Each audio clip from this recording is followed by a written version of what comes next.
No, I'm kidding, but that would have been funny. I originally had a pretty different video prepared for this, as a simple response to Theft King's recent video, an open letter to Kane Carter. I'm not going to waste all of the work that I put into that, but if you've seen what's happened since, there are a few new things to go over. I want to preface this by saying, after watching this video, you might be upset with Theft King. Fair enough, but I suppose I should make it clear that you should not harass him or anyone. I don't see how not saying this would mean that I condone harassment, but there you go. Harassment is bad and you shouldn't be bad, so don't do it. Controversy, gossip, drama. If you're sick of me promoting Popgoes Arcade, that isn't going to stop, but it's not the focus of this video, so you're welcome. So, what's happened? Long story short, the fairly popular FNAF YouTuber Theft King and the majority of his impressionable audience is not happy with some things I've said and done, and in the process he has made many tweets, a video, and most recently a 5-hour livestream dedicated to making me look like some kind of evil despot. Put simply, Theft King has manipulated his audience in a way I have never quite seen before. Not only has he hidden context or even fully lied to his audience, but he has shared his own awful rumours on content creators in front of hundreds of viewers, and even apparently cried on stream over a situation he basically made up. It does get worse than that, but the point of this video is to defend myself, explain the situation, and show absolutely everything. So, let me take you through a timeline of events before unpacking more of the situation. In June this year, information surfaced about something in the FNAF community called the Pear. As a very quick rundown, it was a private group chat used by some popular fangame developers to collect and share confidential data like personal information and fangame leaks. This chat included Ultranite, the developer of Chompers, which was at the time in talks to be a part of the Fazbear Fanverse initiative. These plans were evidently aborted after the Pear was revealed. On the 19th of June, in the wake of the Pear scandal, I responded to someone in a tweet reassuring them that Scott had not abandoned the fanverse, but that it is possible he would not be accepting new entries due to these kinds of unpredictable issues. 2 days later, Theft King dropped a video called The End of the Fazbear Fanverse Initiative, with a thumbnail saying, "Goodbye, Fanverse." The description states that the Fazbear Fanverse Initiative is probably done for, and Theft even says in the video that the initiative is probably dead. It talks about the potential of Scott not adding more games to the initiative due to the drama of the Pear, which is taken from my tweet, obviously. Of course, the fanverse is not ending. There's nothing to say goodbye to, and Theft King knows this. Even if the video contains real information, the video's outward appearance is unfair, sensationalist, clickbait. On the same day, I reassured my followers on Twitter that the fanverse is not ending, and that there is plenty to look forward to from the original fanverse devs. I said that it's disappointing to see people so upset that only the original devs may be contributing to the fanverse. I gave some examples of exciting upcoming fanverse content like merchandise and FNAF Plus. I also mentioned that only a few days prior, Theft King was playing Popgoes Arcade on a stream, and that a video saying the fanverse is ending makes our game feel like part of a failed product. On the 25th of June, Theft King sends me a DM saying that he is being harassed by my fans, and that my comments on Twitter are nonsense because the content of his video was positive. Let me show you this message and read out some key parts. You can pause to read the whole thing. I wanted to address something you said specifically in your tweet, that I had been playing Popgoes Arcade the other day and promoting the Steam release, only to go and release this video, lamenting the future of the fanverse. I'm not really sure what you're getting at here. I do support your project. I support all of the fanverse projects, other than the Joy of Creation. I'm very excited for them. Your tweet suggests that you're with us or against us. Like, how could you promote Popgoes Arcade one day, and then make a video criticising the impacts of the fanverse on the fangame scene? It's not like that. I do support your games and your projects. When I criticise the impacts of the fanverse, I'm not criticising you. You are not the fanverse. You are not responsible for any of the criticisms I made in the video. They have nothing to do with you or your project. I guess that's why I was so surprised when you seemed so hurt by this. For that oversight, I apologise. Clearly the fanverse means a lot to you, and had I been more aware of that, I still would have made the video, but perhaps I would have triple clarified this. That's what I fear this comes down to. I really think you're taking this personally when it was never meant to be personal. I understand that sometimes these videos will be inconvenient to you. I'm sorry about that. I'm never setting out to make a video to deliberately inconvenience or attack you. Finally, thumbnails. I never intend to mislead anyone, nor do I believe anyone has been misled by any of my videos. I certainly will use attention-grabbing headlines and flashy thumbnails to try and draw attention to my video. That's my job, and I'm good at it. If people felt misled by my thumbnails or titles, they wouldn't succeed or be so popular. The reality is, my videos have all been extremely well received, including this latest one. I'll be frank, a lot of the hate sent my way are from people directly traceable from your community. The harassing DMs, personal attacks, etc. If you don't think that we can have a working professional relationship, in spite of the fact that my job sometimes puts me at odds with you, fine. You certainly have a right to respond if I use your statements in my video, but frankly, I suspect it'd be best for everyone if you ignore me. I'm not your enemy, I'm not your friend either. So on the same day, I clarified in a response DM that my tweets were about the general reception to my comments about Scott possibly not accepting new entries, and that my gripe with Theft King's video was just on the thumbnail and the title, which is a point that he missed entirely in his gigantic message. The actual content of the video was fine. I'll read out my entire message here. The content of your video was fine. I never made a comment on what you said in the video itself, and in my own community I actually complimented how it was laid out and how you used my comments from the stream. I thought it was a clever idea. My only gripe was with the title and the thumbnail, which gives an awful, unfair impression of the fanverse. Anyone who sees that message from a channel with as much credit as yours would assume that some kind of news has broken out, that the fanverse itself has actually come to an end. It hasn't. It obviously hasn't. You know it hasn't. You know it's not a goodbye to the fanverse, but you still said it in the thumbnail, because it's attention grabbing. I despise this choice that you have made for your channel, and it is a choice. My tweet also wasn't just for you or your video, it was also for the dozens of people who seemed disappointed or betrayed by what I said in an earlier tweet, being, it's possible that Scott won't accept any new entries. I'm sure you can tell by this point that I am desperate to maintain the fanverse's image. I'm a voluntary spokesperson for the initiative, and I feel I have a responsibility as the most active member to clear up misinformation and keep the community happy, excited, satisfied. You clearly don't feel this responsibility. Even though you feel you have simply mirrored the information I've told you for this latest video, do you think I would ever sum up my experience as the end of the Fazbear fanverse? At all, in any circumstance? Ever? I apologise for any harassment you may have received from my community. That is not something I have ever allowed. Tell me who is involved with that, and I will cast them out of my circles. Simple as that. Otherwise, to be as blunt as possible, just get on with what you're doing. You just said my videos have all been extremely well received, including this latest one. So did the things that I say even have an effect on your channel? It seems like you just didn't like them. And at a certain point, you'll have to just ignore those feelings, learn and carry on. You'll die of stress if you keep fretting over every bit of feedback. It's worth highlighting that, as you can see, I outright asked Theft King who was involved in the harassment from my community, so that I could block them. Well, I said cast them out of my circles like I'm some sort of witch or something, but you get the idea. Anyway, he never responded to me. And I still have not seen any examples of the harassment. Moving forward around a month to the 19th of July, when Rampage released a video titled Why the Fazbear Fanverse Failed, with the thumbnail Fan Games Exposed for Controversy. It is now titled The Problem with the Fazbear Fanverse Initiative. It's yet another video from a popular influencer that talks about the difficulties of the fanverse and some old controversies. So that same day I posted a tweet about the negative clickbait that plenty of FNAF YouTubers have adopted. I did also make it clear in a reply that this tweet was inspired by Rampage's new video, not anything that Theft King might have said or done. Theft King injected himself into the situation by quote retweeting my tweet, saying that I take things too personally and that his videos are post-mortems on the initiative as an idea. Whatever that means. He received plenty of replies letting him know he's misunderstood the situation and that he has been irresponsible with false narratives and hyperbolic messages, which is true. I also saw some people ask why he referred to his videos as post-mortems when that would imply that the fanverse is dead, which it obviously isn't. So on the 20th of July, Theft King sent me a DM saying that he is once again being harassed by my fans and that I must, quote, put a stop to it now, by making a public tweet. This is his full message, but I'll only read out parts again. Hi Kane, I'm receiving a tremendous amount of hate, harassment, and even some stupid and non-credible, but still, threats. I assume your recent tweet was triggered in response to Rampage's new video. I don't think you would randomly tweet that about me weeks after my video on the same subject came out.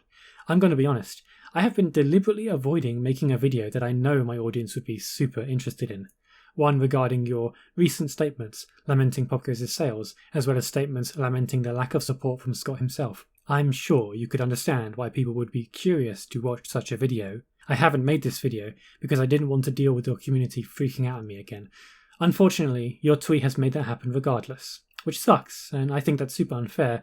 I of course know full well that one is not in total control of their audience, but you have done nothing to stop this, or even correct the many people who don't even know that your tweet was at least prompted by Rampage's video, not one of mine. That's not true. I did mention that. I have been deliberately trying to avoid conflict with your community to the detriment of my own channel. However, if I'm going to get hate from them regardless, what's the point? What am I holding back for? Why am I doing a courtesy for you, that you clearly aren't willing to reciprocate. I said what I had to say in my quote tweets. You may see the fanverse as a collection of individuals that you're close with, but nobody else does. It's not just me either. You're really starting to piss other content creators off by attacking anyone who dares to talk about something that could portray the fanverse in a negative light. It's probably wise to have a better relationship with your own press. I'm asking you to please put a stop to this now. If you continue to attack content creators on Twitter where most of us don't have a super large following, they're going to retaliate on their own platforms, and I absolutely do not want things to ever get anywhere close to there. For everyone's sake, please make a tweet asking people to leave content creators alone. I want to remind you guys that he is saying this because of this tweet. A tweet that wasn't directed at him, or the content of his videos, but at the general toxic clickbait culture that plenty of FNAF YouTubers have adopted. Of course, some people would think that it's about Theft King, because why wouldn't they? Theft King has also made very negative, sensationalist videos on the fanverse. It's not harassment for someone to say, cough, cough, Theft King. It's a bit snarky, but if you think it's harassment, you're a bit of a baby. Anyway, I want to know certain things he said here, like, you're really starting to piss other content creators off by attacking anyone who dares to talk about something that could portray the fanverse in a negative light. I think anyone who has paid attention to what I have said online would know that this is nonsense. Criticize the fanverse if you like, but if you capitalize purely on the negatives and say things like the end of the fanverse, I'm gonna be a bit annoyed. This is not me attacking content creators. For the most part, I'm just clearing up what I consider to be misinformation. Another thing he says is, if you continue to attack content creators on Twitter where most of us don't have super large followings, they're going to retaliate on their own platforms, and I absolutely do not want things to ever get anywhere close to there. This quote is obviously hilarious now, so you might be wondering why I didn't respond to Theft King, and why I didn't tell my followers to stop harassing him. And there are a few reasons, and none of them are because I enjoyed seeing theft be abused online, believe it or not. Here is the thing. This is Theft's last resort. He struggles massively with criticism and, most importantly, embarrassment. Theft is relying on one thing, appearing as a victim publicly. He is not actually receiving harassment from people I have an influence over. I did not instigate harassment by posting a Tupac meme. But in his head, in order to win this argument, his audience must see that he has been attacked by Kane Carter, the fanverse dev. So he demands, with a thinly veiled threat, that I make a public tweet acknowledging abuse that I have not launched, not encouraged, and not even seen. I refused to pretend that I was responsible for the backlash Theft King was receiving, because I think implying he's a victim is ridiculous. This message was ridiculous. On top of this, more people have come forward with examples of theft demanding public apologies, public acknowledgements of what he believes to be wrongdoing. Privately settling things is not enough for him. His audience has to know who has wronged him, and he must appear as small and as innocent as possible. Right, so remember how he said he absolutely does not want things to ever get anywhere close to retaliating on his own platform? Well, against his own wishes, I guess, Theft King retaliated on his own platform with a video named An Open Letter to Kane Carter, in which he states that he has always been extremely positive about my projects. He then shows a number of clips in which he talks about the fanverse without a negative bias. Sometimes he's just outright quoting me. Halfway through the video, he also mentions that I had ignored his DMs on Twitter, despite him knowing that I didn't. In a clarification that I sent to him 3 months ago, I genuinely do not know why that's in the video. It serves no purpose aside from making me look rude. For no reason. Right, so I saw this video and was obviously quite confused. Once again, I've never criticised the content of Theft King's videos, only the thumbnails and the titles, and he knows this. I've told him this. So making a video compiling all the positive or neutral things he has said about the fanverse in his videos doesn't really prove a point to anyone aside from his misinformed viewers. At this point, I knew that Theft King was in the middle of pretty much embarrassing himself, so I wrote a quick response on Twitter that led to a Rickroll. I basically posted a video that Viznom has used to prank people after writing up fake apologies. He's done this like 4 times before, but I've never done it, so I thought it'd be funny. And it was funny. The only people who seem to think that this was inappropriate are people from Theft King's community who already saw me as some kind of villain. It's a Rickroll. Some people have said that this is an example of instigating harassment, which is insane. There is no way a man in his 30s was affected by a Rickroll, or that my followers saw this as some kind of announcement to then go and abuse Theft. We now move on to the most recent event, which was a live stream that Theft did, which I believe was originally meant to be just for his YouTube members.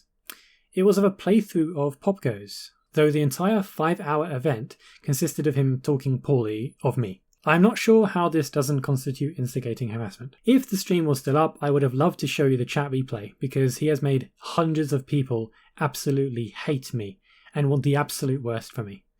Alas, he has privated the stream. Thankfully, a fair bit of it was archived and recorded. To get things started, I want to explain something that happened in the first hour. Theft decided to talk about how I commented on one of his earlier videos asking him to reach out to me on Twitter, and I then failed to respond to him when he did that. He made it seem, through what appeared to be actual crying, that I might have deliberately ignored him, or that I might have started to hate him. Here is the clip of that. Thanks. So at this point, I had messaged him 2 weeks prior, and after he asked me to, and he didn't say anything. Now, yes, I see the check mark is not red, but that doesn't mean anything. You can see you have a pending notification. Hello? Oh, thank you so much, Nice Demon Queen. You can see you have a pending notification in your messages and just not ever open it. So, I know he hadn't read it, but I didn't know that he didn't know of it. I mean, I assumed, hey, Kane asked me,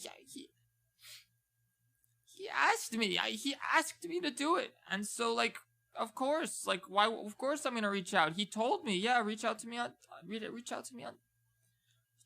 D. I need to get that fucking picture. Hang on a second, guys. I need to get that fucking picture because this is what it all comes down to, Fuck. I don't know why this guy hates me so much. I've tried to be so nice to him. Gone far out of his way. Anyway. I just wish he didn't. I just wish he didn't. Yeah. You did a great job with this. If you're interested, I'm open to give more info or have a chat about the fanverse and the development of these fan games. I'm available via Twitter DMs if you want to start something. Guys, I was so happy. Because I'm still an up-and-coming YouTuber at this point. I didn't have any connections. I didn't know anybody. And this was the first time somebody who was, in the fanverse. Somebody who has, who is important, It was like, wow, maybe this YouTube thing is gonna work out. Maybe, here's this person I look up to and admire who's praising my video and telling me to reach out. And, maybe we can work together and maybe we can do a video about him and stuff. And, that would be, I was really excited about this tweet, which is why when I look at it now, it's really sad because it's knowing where things went and how, I was watching the stream when he was saying this, and I was absolutely fuming. I felt the need to broadcast to his pissed off viewers that what he was saying was nonsense. I had proven to Theft 3 months ago that I never saw his messages, and he knows this. And yet he decided to go on this emotional tirade about it for sympathy. I tweeted on my alt account proof that he was lying, and I super chatted a link to it in his stream in an attempt to expose the truth to his viewers who he was lying to. Theft was obviously massively embarrassed by this. Here's a clip of that.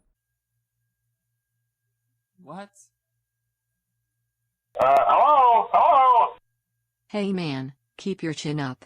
You should check out the latest tweet by @LostPopGoes. It's important. Are you kidding me, dude? Are you kidding? Do you really think this is the fucking venue for this? I DM'd you. I'm begging you to fucking speak to me. I've been begging you. And you've been ignoring me. I didn't do anything. I've been ignoring you. And now you come in private. I'm trying to resolve this in private. And then you come in my fucking live stream and do a donation. Are you serious? Are you kidding me, dude? Do you know how unfair a position that is to put me in? Are you... Wow, dude. Wow. Wow. Wow. Wow, dude.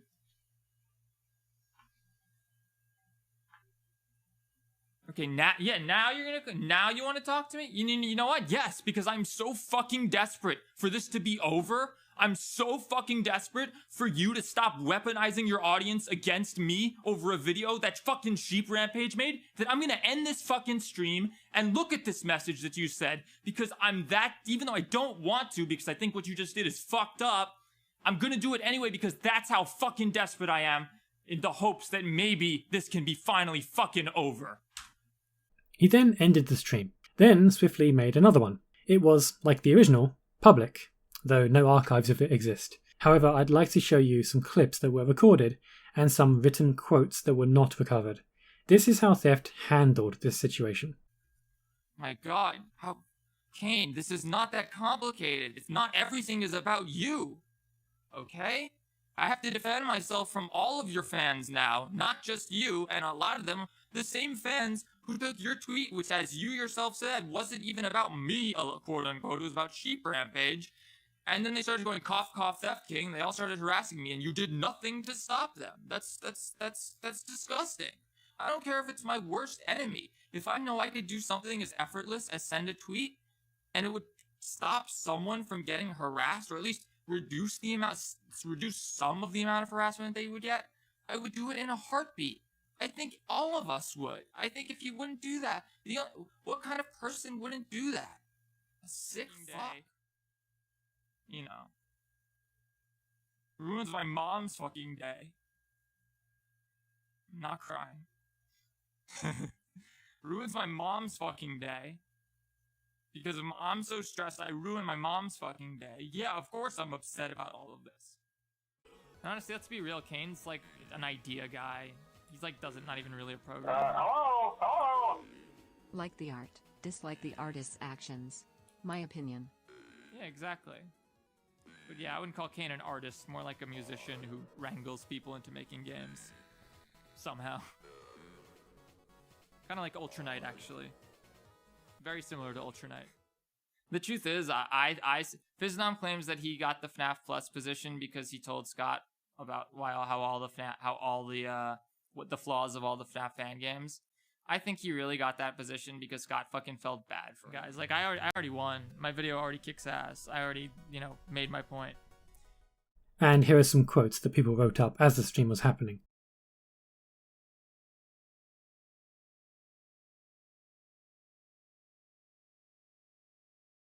And the big finale, this is what everyone's talking about, Theft King said this right before ending the stream. And I always believe that because I always want to believe the best in people. But from what I've seen in the last few days, I think King Carter is a vindictive, evil person. I'm not religious, but like if there was a hell, King Carter will burn for eternity. Like that's straight up the kind of person I think he is. He's vindictive and likes to see people suffer. That's what his actions have proven. His actions alone have proven that. The next day, after being clowned on by everyone on Twitter for casting me into the pits of hell, Theft King wrote an apology on Twitter to his community and to me, though I couldn't see it originally because he had blocked me during the livestream. He says sorry to the Fanverse devs he has inconvenienced, his friends who were stressed out by watching his stream, and he even says that he will reconsider how he presents his videos, which was, of course, my original complaint about Theft King's channel and what led to all of this. I think it's obvious he wrote this, not necessarily because he was sorry, but because his image was destroyed overnight, specifically on Twitter, and his influencer status is his job. So a few paragraphs in a twit longer doesn't really balance out the 5-hour-long livestream on a different platform where he hysterically berated me in front of 1,000 of his supporters. He has almost 200,000 subscribers on YouTube. That's his platform. That's where everyone saw him say those awful things about me. On Twitter, he has around 5,000 followers. The damage is already done. But oh well. I've already said on my alt account that apologies mean nothing in this kind of situation anyway. All I want is for the truth to be out there and for the people to form their own opinions based on facts, screenshots, recordings, quotes. We're nearing the end of the video, but I'd like to quickly bring some attention to something that happened to my friend Johnny Blocks around a month ago. After the Pear was revealed, Theft King immediately jumped on it on Twitter with a comment on the expose simply saying hello there, essentially making a joke about him inevitably capitalizing on an incredibly personal, dangerous situation for YouTube views. Johnny Blocks, another YouTuber, but with 1/5 the subscribers and a fraction of the influence of Theft King, replied to him with this snarky comment. Theft King and his followers seem to believe that what my community and I did to him was harassment. The source of this either being a meme that vaguely criticizes the negativity of FNAF YouTubers or a Rickroll. That is how I harass people, apparently. But this is how Theft King does it. Yeah, Johnny Blocks, fucking asshole. Look at this guy. Hell yeah, I mean, this guy is a fucking clown, obviously. This whole thing is hilarious because this fucking idiot, fuck that guy, dude. Wow, I'm shocked. I don't know why he would get into this. I guess I guess he was waiting for his opportunity. I guess he's jealous or something, waiting for his opportunity to try to go for me. But you swing at the king, you best not miss. And these fucking guys miss. Yeah, I think Johnny Blocks absolutely looks like a fucking asshole. Who the fuck do you think you are, dude? And I'm sure he feels like a fucking idiot. You get fucking Johnny Blocks fucking saying, hell yeah, brother, let's jump straight into chasing that bag. Like, who the fuck do you think you are? Johnny, I'm sorry, you're gonna publicly call me out like this. I have every right to do this. I have every right to fucking dunk on you when my video kicks ass. Don't let anyone confuse you into thinking that Johnny Blocks is punching up. He's not. He's not. I may have a lot more subscribers than him, but he is far more of an established YouTuber than I. You're punching up. Well, no, I wasn't even punching. I didn't attack this guy. I would never attack Johnny Blocks. Who the fuck do you think you are, dude? You have no idea, you know, who that, like, so, okay, so when I make the video, I'm getting my bag. So let's look at Johnny Blocks videos and see if he's ever getting his bag. Okay, let's see. Come on, you're covering all the breaking shit too, dude. Sorry that you're not comfortable. Okay, I understand some people aren't comfortable covering the really hard-hitting shit. I get it. It's not for everybody. You need to have a layer of thick skin. Yeah, I would encourage you to watch the video because you're gonna probably feel like a fucking idiot. You're an asshole. God, I can't believe I just said that out loud. I was thinking about Johnny Blocks and I was thinking he's an asshole. And I said just out loud, you're an asshole. Sorry, I shouldn't have done that, but I did, so. 10,000 fucking followers. So let no one believe that this guy was punching up just because he has like no subscribers on YouTube and I have a slightly more. Make no mistake, if anyone was weaponizing their audience against me, it was this guy. In the end, he looks like a fucking asshole. Now, you know, by doing this, he looks like a fucking asshole. You're literally creating the drama. You're literally trying to virtue signal and crowd and like build up clout off of me. That's totally what he's trying to do, you know? What the fuck is wrong with you? What the fuck is wrong with you? And who the fuck do you think you are, Johnny Blocks? I don't need your permission to make a fucking video, you fucking idiot. Is that maybe this guy is envious of my channel or something? This person's either incredibly jealous of my success and trying to sabotage me. The only thing that makes sense is that he legitimately believed that I was gonna get cancelled over this. I'm not going to hide any context, so I will mention that after this, Theft King and Johnny Blocks apparently made up. But that isn't the point. The point is that Thefty used his platform to throw a ridiculous amount of shade against someone who he believed wronged him, and then, a month later, he did it again, with me. He has no incentive to stop this kind of behaviour, because he uses it to cope with criticism. His community allows it, and he makes hundreds if not thousands of dollars in donations every time it happens, profiting directly from the misery of others and the frustration of his audience. And he boasts about it. Apologies mean nothing. Just stop doing this. To round things off, I'll say this. Know who you are supporting. Know who you're giving money to. Know what kind of influence these kinds of people have over your habits, your wallet, and your mind. With that being said, consider subscribing to Johnny Blocks, a FNAF news channel that is somehow thriving without being a prophet of doom. Or what about FNAF? Or The Baddest? Or, of course, my favourite, Lewis Dorco's Games Dawkins. It is entirely possible to be a channel in this space while being successful, happy, and healthy. Theft King, if you're watching, please try to focus on those last two. I hope I've got my point across today, and that this is the end of it. Though, judging by this, I have a feeling it might not be.